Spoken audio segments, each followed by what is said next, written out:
Hello, everyone. My name is David Reed, and welcome to episode 139 of Dial the Gate. It's a pleasure to have you with us. We've got quite the lineup today. We've got Bonnie Bartlett coming up in just a little bit, followed by Rainbow Sun Franks. So an SG-1 icon with Linnea and an Atlantis icon with Aiden Ford. Before we get started with this episode, which is Ryan Begemann, RJB/Mallacore, depending on how you know him in the art communities.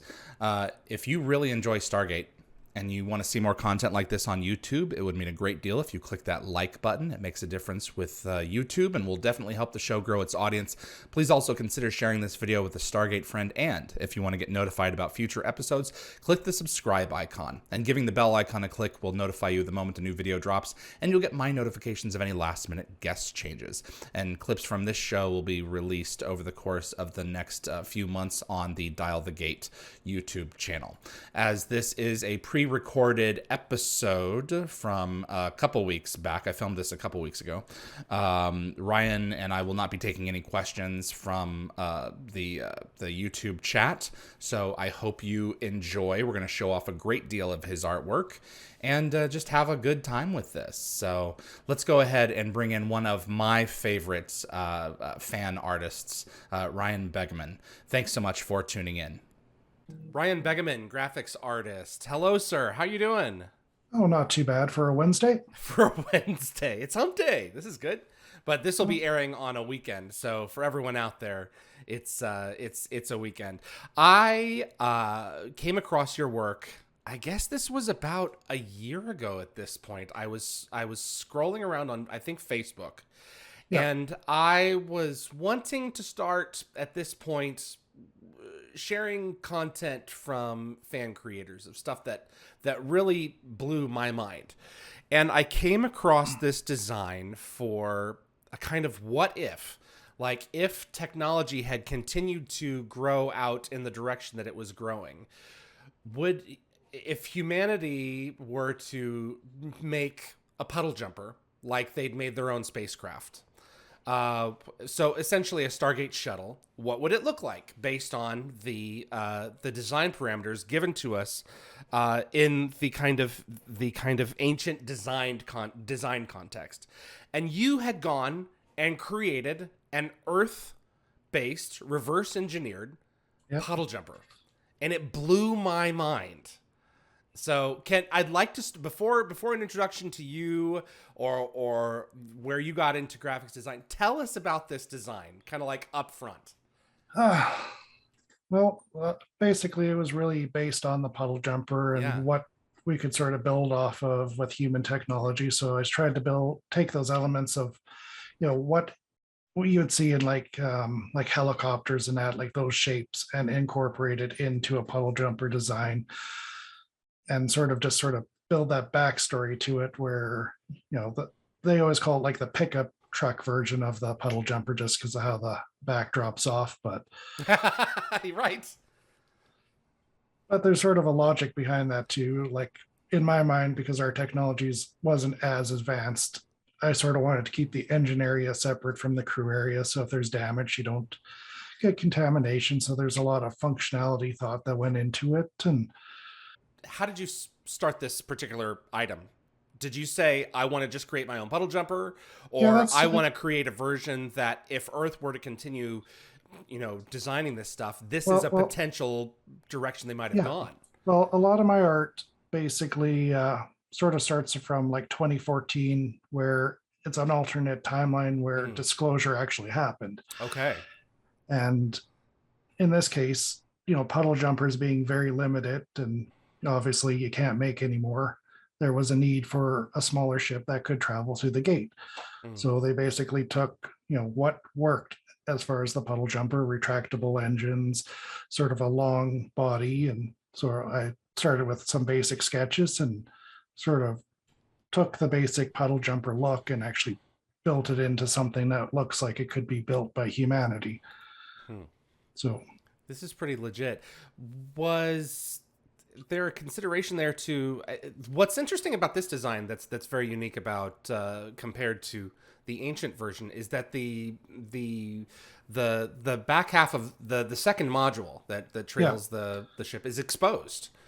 yeah. It's not enclosed. Was that Well, what was originally your I design did. process for that? Well, originally I didn't have the second module, and people were sort of Oh, asking about, you know, sort of what to do with the back end. And I came up with the idea of, you come through the gate and you have it's more like a storage unit.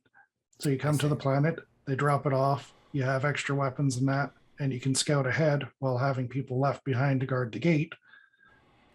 So it's basically sort of like a little mobile, field base that they can drop off while carrying on with the puddle jumper. Absolutely. And I love your design process. You know, I'm looking at the ship technology breakdown. You've incorporated all of the pretty much all of the original components that would have been found within the puddle jumper, but you've pushed it forward to include the Asgard beam weapons. Yeah, So after we lost the Asgard, they handed that technology over to us, and I know that the Daedalus did the Daedalus. I think the Daedalus was using the Asgard beam technology as well before the end. It wasn't just the Odyssey, is yeah, that right? yeah. It was eventually, I believe, upgraded To with the the others same. as well. So by extension, some probably less powerful versions would have been included in these little ships to make them pretty darned badass. Well, and as we sort of investigate the technology and understand it better, I can see us miniaturizing things. It may not be as powerful as something on a capital ship, but you can scale it down and Mm-hmm. still be quite effective. What is your thought process on the ancient drones? I see that the ship fires drones. Yes, Is it your assumption that we've at some begun point, to reverse reverse engineer them? yeah, that's sort of my idea. Like at some point, like obviously, I'm doing tech breakdowns as I'm doing projects, and at Right, some point, I want to do one for human drones and sort of come up with my idea on how they actually function. right. The one of the things that I find very that really drive the point home of reality is James Cameron's Avatar.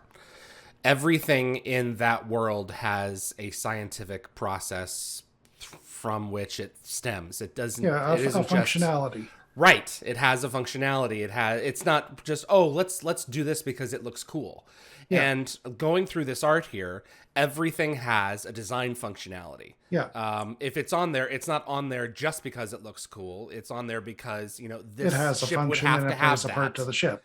Yeah, And if we're going to do it now, let's go ahead and make it look cool. yeah. And that's always been important. Like when, even with my other ships, like I always look at them, what does each part actually do? Hmm. Like what is its relevance to the ship? And, you know, yeah, it's nice to have things that look cool, but people really connect when they can actually feel the functionality of a design. And sci-fi fans are always going to be the first to be like, okay, why is this there? Yeah, Don't just tell me it's there because it looks cool. Because I don't accept that in this kind of if you're going to go out of your way to build as real a world as possible, something has to be here for a reason. well, and that's the thing. It draws you into the environment. It makes you feel part of that world when you can actually sort of understand the mechanics behind it, even if it's sort of far fetched. If you can sort of make that connection, it really draws you in. Have you spoken with James C.D. Robbins before? No, I have not. I'd love to introduce the two of you, if no other reason than just to say hello. I think that he would be really impressed with these designs, just as an outgrowth of what he and Bridget McGuire created, particularly for Atlantis. Yeah, So I'm gonna have to set up that conversation. it would definitely be interesting to get their feedback on, Yeah, absolutely. How long have you been creating stuff like this, and oh, where did you first fall in love with Stargate? Stargate. I pretty much fell in love with since the beginning. Like right from the pilot, I loved the series and just the SG1. humor. And yeah, Okay. so long time Stargate fan. And as far as CGI and computer modeling, probably started like my first influence was it was with like Babylon 5.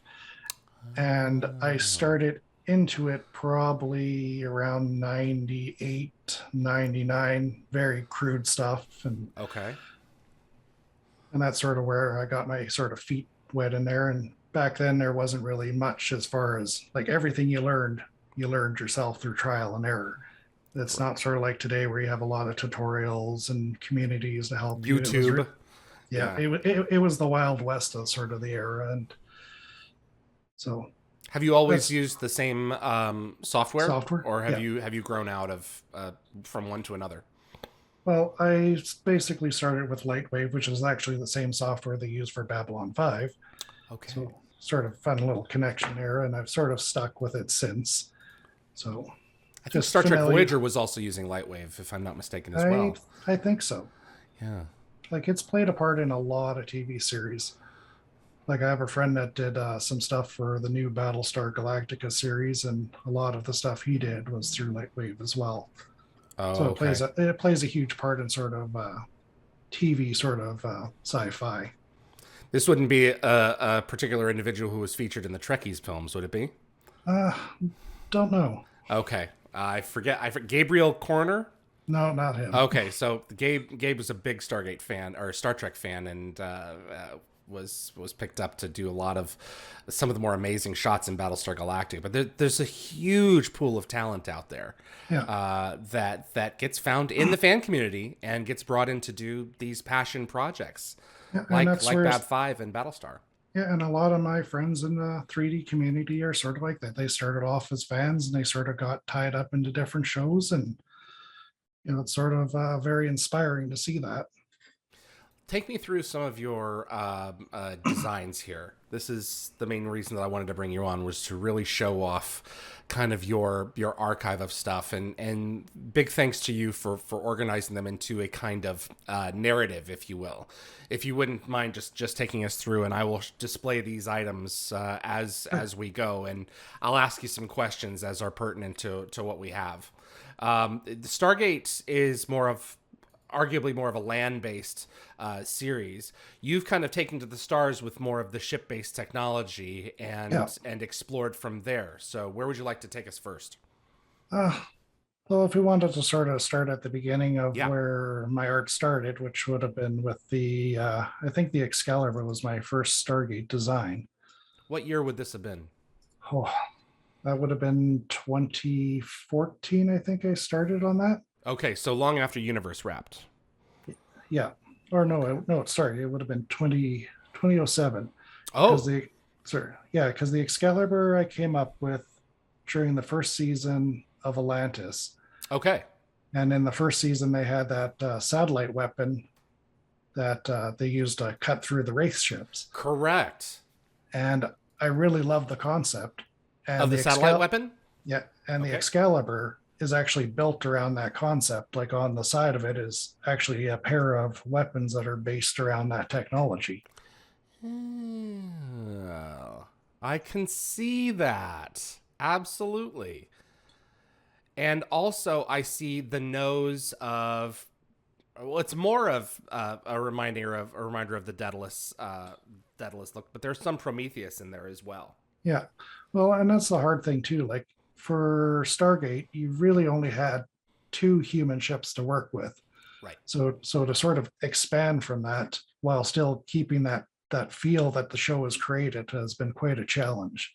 And the F-302 would be classified as a fighter, so it'd be Yes. much smaller. Wouldn't be the same thing we're talking about here. If we're talking about carriers, we really only have Prometheus and Daedalus at this point. Yeah. Absolutely. Okay. Wow. Pretty. Like and in the case of the Ares, it was actually my idea of like a dedicated warship. Like it dropped the whole concept of having any kind of hangar and just focused on weapon setups. So And this thing and wasn't firing off fighters. It was just dedicated weapons array. yeah, because in my mind, like the evolution was battle groups. Like you can't just have one ship try to do everything. You sort of have to have those roles and fill in, and sort of like a modern navy. Exactly. I'm looking at these things at this point, and I'm like, disclosure really would have had to have happened in order to get to that point. to this point, or good luck trying to maintain secrecy. Yeah. If we've got tens of thousands of manned personnel floating around in the stars, this would be quite the lid Endeavor to tight. keep secret. Yeah. Absolutely. So Excalibur and Ares, man, oh man, these are really cool. And at some point, like Excalibur is probably my oldest ship, and at some point in the future, I'd actually really love to, rebuild the design and actually modernize it to the level that I'm working at today. Okay.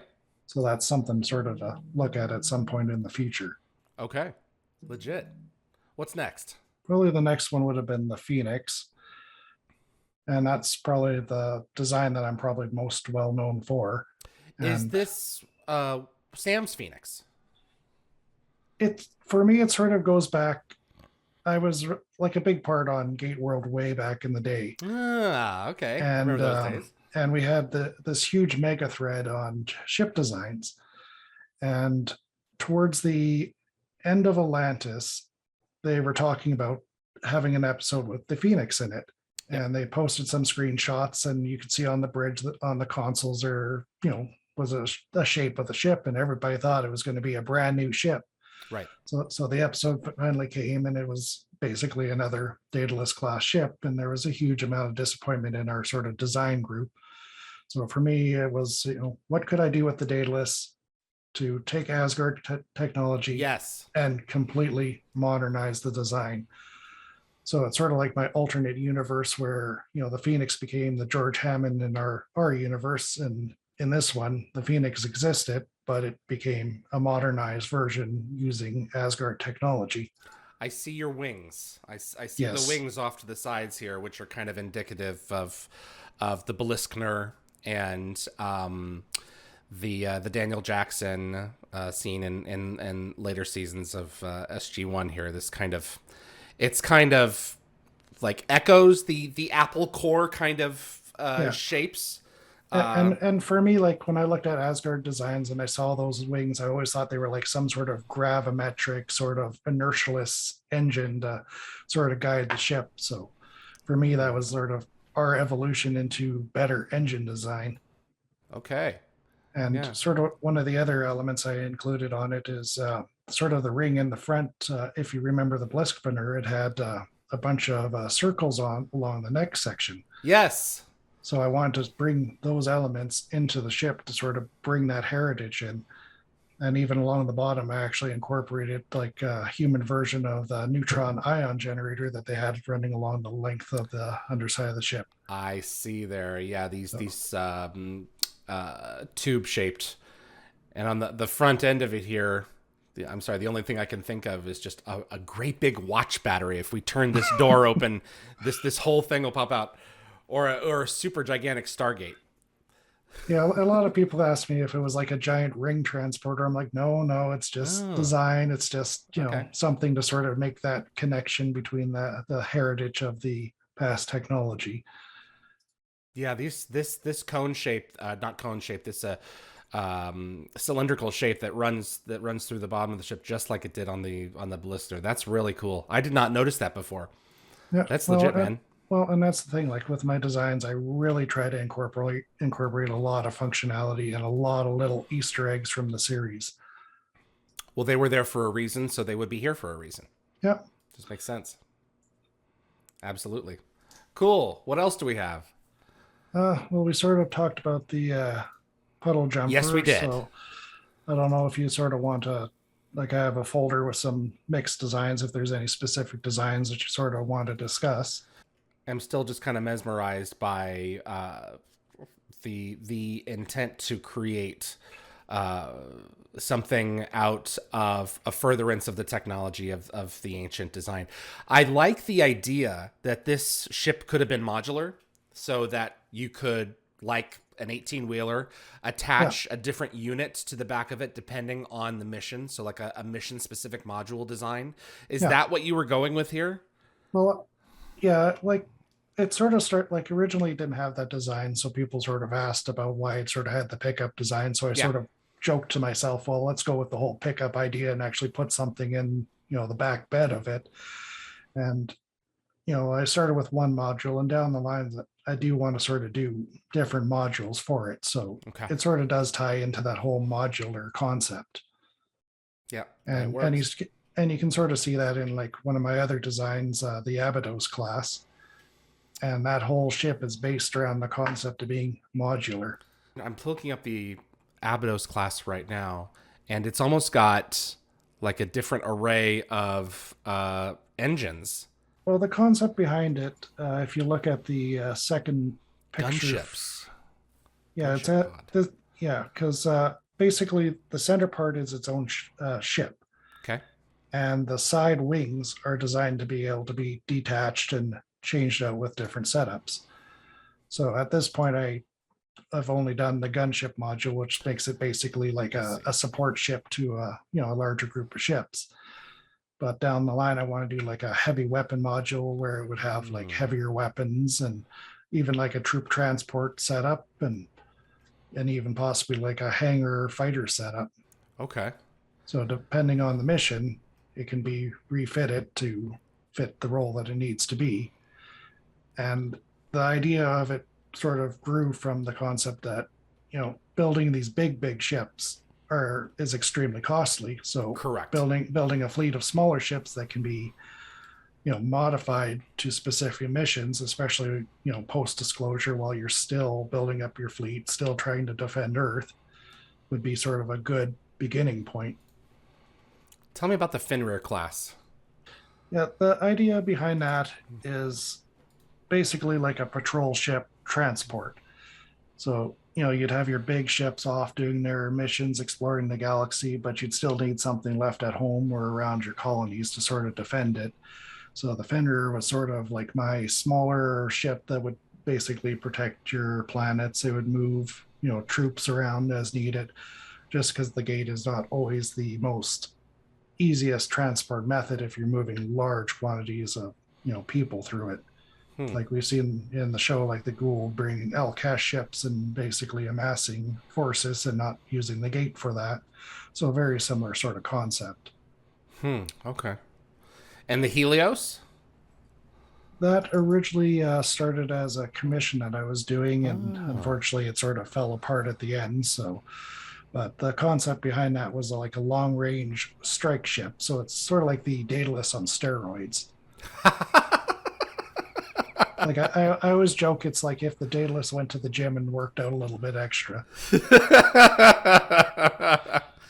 That's funny. Jeez. So basically built around like drone weapons, missile weapons, basically anything that you can launch long range, and sort of like a counter to like hive ships where you're, basically being combated against large number of fighters. You just basically fill the skies with enough ballistics and Bob's your uncle. Yep. Absolutely. Jeez, man. You included a number of fighters in here as well. Is this called the Mara? The Mara is actually sort of my version of the actual Al-Kesh. Okay. So it's a bomber. Yeah.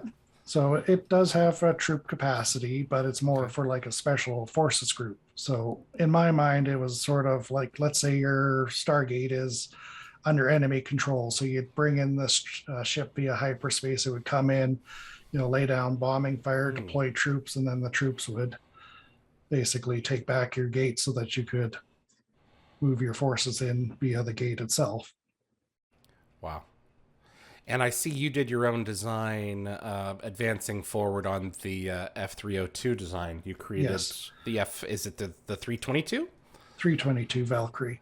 Okay. And so again, also an Asgard extension. Yeah, this one was sort of it sort of went with the Phoenix. So a lot of the design elements that I did for the Phoenix, I sort of incorporated into that.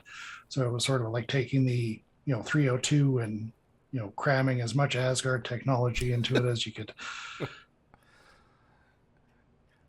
This is so cool. I'm also seeing. I skipped over one. I think the Tempest. Yes. This is almost a callback to Prometheus. Yeah, that was sort of my what if. Like if they actually did a production run of the Prometheus, what would that ship have actually looked like? And I was never a huge fan of the Prometheus. I always felt that it felt like too top heavy. So I just tried to, Function smooth over it. form. That's what James Yeah. Robbins was told when he designed it. So, yeah, office So I building in tried, space. yeah. So I tried to sort of smooth it out and make it sort of that in between the Prometheus and the Daedalus. Yeah, okay. And it was sort of my first attempt at coming up with something smaller ship wise to sort of fill in that gap, right? These backgrounds and a lot of these wallpapers that you created here, are Yes. these another passion project for you to design some of this atmospheric nebulous stuff, or is it in the same line of thinking for you to go and create a lot of these environments to put your ships in? Well, it really is more like the environments for the ships. Like I want something that's vibrant, full of energy, and that's why they're like a lot more colorful than just stars in space. So Gotcha. I just want something to show off the ships that have this energy that makes the ships really feel like they're popping in these environments. They do. The Dauntless class. Yes. Tell us about Dauntless. Is this more recent? Yes, that's the one that I just finished probably a month back. Wow, okay. And this is sort of like your Daedalus would have been like your first generation of ship. And then things like the Phoenix and that would have been like the second generation. And this would be reaching into like the third generation of the evolution of the ships. And It's this more one like a tank. well, this one's sort of my, the ancients, Asgard, all Okay. that technology finally kind of coming together into an actual ship. And I didn't really notice it at first when I was building it, but when you look at the side view, it actually really has like that Aurora sort of design. Yes. Uh-huh. So it wasn't intentional, but kind of pleasantly worked out that way. Very much so. Yeah, I see the ancient design elements worked in here. Yeah, like I tried to build the front a little bit more in that style while still keeping, the normal sort of Earth profile while also working in the Asgard technology, but more incorporated into the ship itself. Okay. You went on to create an ancient drone fighter design, Yes. probably after having some Star Wars influence, I think, too. There's echoes of that as well. Tell us about this. Well, a lot of this again sort of goes back to my Gate World days, and we Okay. were actually we were actually running a contest to come up with ancient ship designs. Okay. And in my mind, like with their war with the Wraith, personnel would probably be limited, so you wouldn't be able to Yes. necessarily have all these people piloting the ships. So I kind of took the idea of actually having unmanned drone ships, so you'd have like a command ship and then drone ships that would function with it. So someone who's a telepresence Yeah. plugging themselves in. Okay, so they're not actually aboard.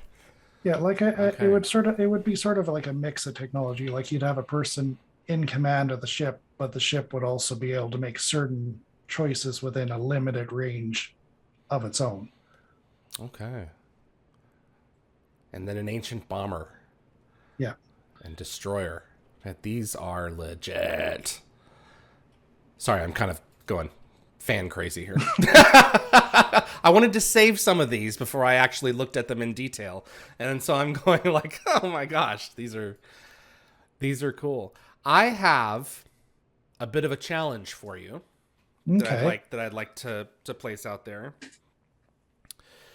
I think at some point were Brad's Stargate series to continue, and I may be wrong, but at some point we would take a crack at creating our own Stargates. Yeah. And I would be very interested to see what a U.S. Air Force inspired Stargate design would look like. We got the briefest glimpse of the Tolan design. Yeah. We see what the Supergates look like. They're the only Ori Stargate technology that we've seen. If they're ring transporters or anything to go by, their Stargates would have been gorgeous to look at. Yeah. But I'm really interested to see what an Earth-based Stargate It would actually would look look like. like. Because I think that, we would want to, not that we can surpass them, the ancients, in terms of their design knowledge, and God knows all the codes that they built into theirs to throw out all kinds of error messages, that we've been trying to interpret over the years and years. I think that we would eventually begin to develop our own. Yeah. Maybe not, but I would love to see what one looked like. And it is a concept I've been sort of thinking a bit of, because, as I said, like a lot of my designs are sort of my own vision of a post-disclosure future. And as Earth sort of expands out, there's worlds that aren't even part of the Stargate network that, the ancients didn't see value in, but, humanity may, for resources or for strategic values, and we may want to expand the gate network ourselves. Absolutely. Yeah. In First Strike, and in a few episodes around there, whoever was the vendor for Stargate Atlantis and pushing out a lot of those Stargates made an 8 chevron gate. And I don't know, I guess this just got past the creatives when they were watching the episodes, but my thought process was, well, maybe, like in First Strike, the Asurans designed their own Stargates that didn't require 9 chevrons because they just didn't need them. And if you're not traveling to another galaxy, have never any reason of catching up to Destiny. So I'd also be interested in seeing, Stargates with 7 chevrons and 8 chevrons based on, what their desired purpose was. Also, like, as a safeguard, if this thing ever gets, out of control, it can't go X, Y, or Z. Yeah, so like if it ever gets out of our control into someone else's hands. Well, and you're limited to, if it's a 7 chevron gate, you're only limited to people in our galaxy. Correct. So the enemy that you know. Correct, exactly. Or maybe a certain series of gates with some missing coordinates, so it can't go certain places. Yeah. All these things I've kind of been interested in. Well, and even, like you said, like if Earth built gates, they could build like their own closed network compared to the open network of the ancients. Correct. Exactly right. Yeah, the ancients designed it open network on purpose, and not realizing that, generations down the line, their enemies will be using them to incite all kinds of things. So. And these are things I do think about quite a bit, because, you've seen like the amount of content that I've built over the years. And, my grand goal is to sort of put it all together in some sort of understandable form that people could actually use if they want to role play in the Stargate universe in sort of that, post-disclosure future. Because, there is a huge, passionate group that still follows Stargate even now. Absolutely. The Free Jaffa. Yes. This is a departure from the other designs. Yeah. Because it goes more back to the Egyptian bent. But if the Free Jaffa were to go in their own direction technologically, tell us about some of these. Well, this was sort of a collaboration. Okay. And the concept behind them is that I wanted to take the decadence of the Goa'uld and simplify it a bit, and while also incorporate more of a mechanical technology into them, because the Jaffa would still be very much learning, how the technology works. They'd be using whatever infrastructure the Goa'uld has left. Correct. So everything that would be built around that idea, and they don't need their ships to be as fancy as the Goa'uld, but they still would have that cultural element. Like even the Goa'uld being false gods to them now, they were raised in that culture, and it doesn't change that's that's the aesthetics. Mm-hmm. Yeah. In fact, they might actually want to, depending on who's in charge, they might want to actually instead of completely shedding themselves of it, taking it as their own. Yeah. So I sort of view it as sort of an evolution of the design, while also a de-evolution of the design at the same time. This is legit. This is very cool. Please tell me you do something design-wise for your day job. This is just a hobby for myself. Yeah. My full-time job is I run a construction company, so. Well, I can still see the DNA from one to the other. I mean, if you're I'm looking at some of these blueprints, I'm like, I can see that, That makes a lot of sense. And Yeah. to be able to come home and do something radically different, you know, Yeah, this is a great escapism. and for me, like obviously I'm a huge sci-fi fan. Like ever since I was a little kid, I was, that kid that would have a big bucket of Lego and I'd build like the Starship Enterprise out of the Lego. Like I didn't care what the set was, I'd just go build my own spaceship.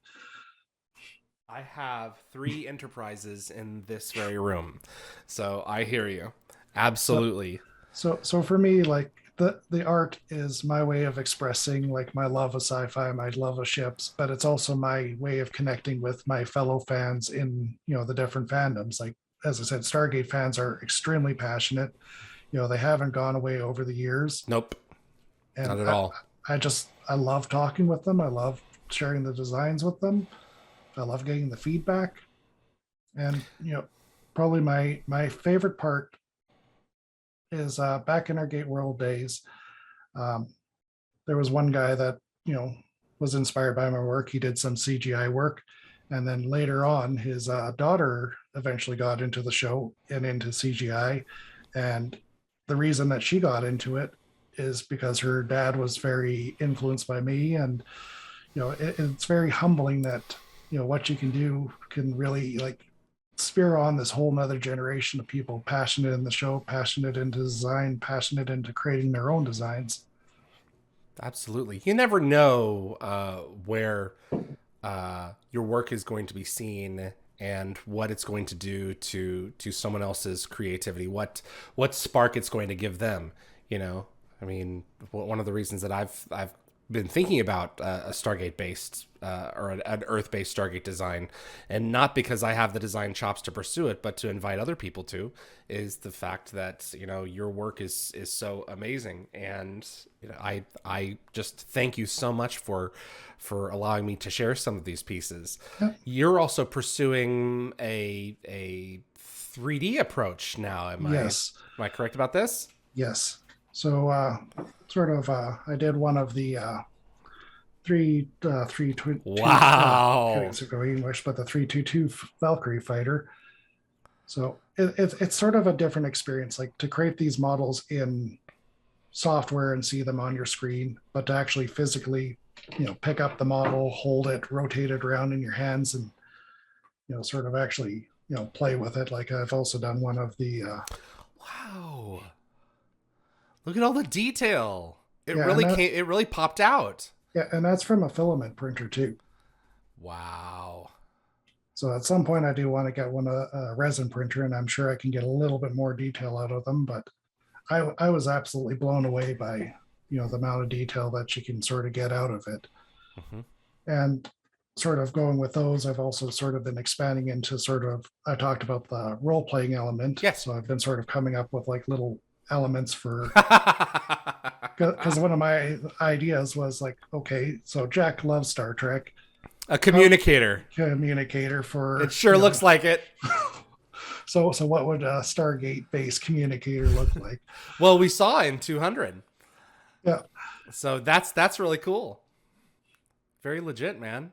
What's next? Is that where you're gonna kind of continue to go, or you looking to create more designs? What's your thought process moving forward? Well, I'll always create more designs. Like I love Stargate. Yeah, I love Stargate ships. Like I'm hoping at some point we will get another series. It'll get the go ahead, and we'll get more ships and more ideas. And like I do plan to do that. I expand into other franchises. I'm a big Babylon 5 fan, so I've actually done some original designs based in that universe. I'm a Stargate or Star Trek fan as well, so I have a friend down in the States, and we sort of came up with a small Cardassian destroyer design, and sort of built a 3D model of that, and I've actually printed it because I want to paint it up and send it to him down in the States. I can see, absolutely. So very cool. So it's sort of been that like expanding. Like I love sci-fi. Stargate's probably my biggest love, but just building ships, and I'll keep building ships, and if people enjoy them, I'll keep sharing them with them, and that's sort of where I'm at. This is legit. Where can we see your work online? Where do you want us to point to first? Probably the most active places I'm at, if people want to sort of interact more directly, would be things like Facebook and Twitter. And if they just want to sort of view my gallery, that would be up on Devon at Art. Okay. Okay. Well, I will definitely share those details as well. You can find those in the description below for the video. Anything else, sir? I'm really looking forward to seeing what you come up with next. Yeah, well, sort of working on my next ideas. Like my main focus, I think, right now is I've done a lot of big ships. So Yeah. I want to sort of do some smaller, like I want to do another fighter. I want to do maybe like a cargo ship, something non-military. And like I say, over time, I really want to put this together in a format like you've seen with the puddle jumper, Yes. where it's all sort of laid out and the different stats and information. So over time, I want to sort of build up on that and put that your thought together. process is laid out. Yeah. Yeah, I like it a lot. Yeah, so that's sort of my goals, like over time, is just to build up more of that content so that people can actually really enjoy the mechanics of the ships, understand how they function, what they're about, and the other thing I want to do is I actually want to do tech breakdowns. I want to look at, build a model of like an Asgard beam weapon and actually do like a cross section of it, and come up with my idea The of weapon how itself. it would actually, yeah. And actually think of how it might actually function and work. And same thing with like drones. I'd love to do like a cross section and sort of come up with an idea of how they actually function and bring that sort of technical aspect to my fellow fans. This is cool, man. Thank you so much for sharing, and I'm glad that we get to spread more knowledge of your work. So thank you so much. Appreciate it, and I had a great time. And as I make more, hopefully we'll get to talk again in the future, because you seem to love this as much as I do. And I will not pretend to love it as much as you do, but I admire the craftsmanship and the work, and I love showing it off. So I love Stargate as much, for sure. Thank you for coming on, Ryan. Well, that's a definite, and thank you for having me. Thank you. Thanks so much for Ryan and taking part in an episode of Dial the Gate. It was really a pleasure to have him on. I've been watching his art for years now, and he's just a massive talent. There are so many great fan artists out there in the different communities online who have continued to evolve Stargate in their own way, just from falling in love with the show and seeing the concepts that folks like James C.D. Robbins created for Stargate, and just want to take it a step further. So we really appreciate him coming on. Dial the Gate is brought to you every week for free, and we do appreciate you watching. But if you want to support the show further, buy yourself some of our themed swag. We offer t-shirts, tank tops, sweatshirts, and hoodies for all ages, as well as cups and other accessories in a variety of sizes and colors at dialthegate.com. You can click on the merchandise tab, click on a specific design to see what items are being offered. Checkout is fast and easy, and you can use your credit card or PayPal. Just visit dialthegate.com or dialthegate.com/merch. And thanks so much for your support. Bonnie Bartlett has recently turned 93, and she's going to be joining us in the next few minutes here to discuss her character of Linnea. I am so excited about this. It's a privilege to have her on, followed by Rainbow Sun Franks just a couple of hours after that. So stay tuned. My name is David Reed for Dial the Gate, and I'll see you on the other side.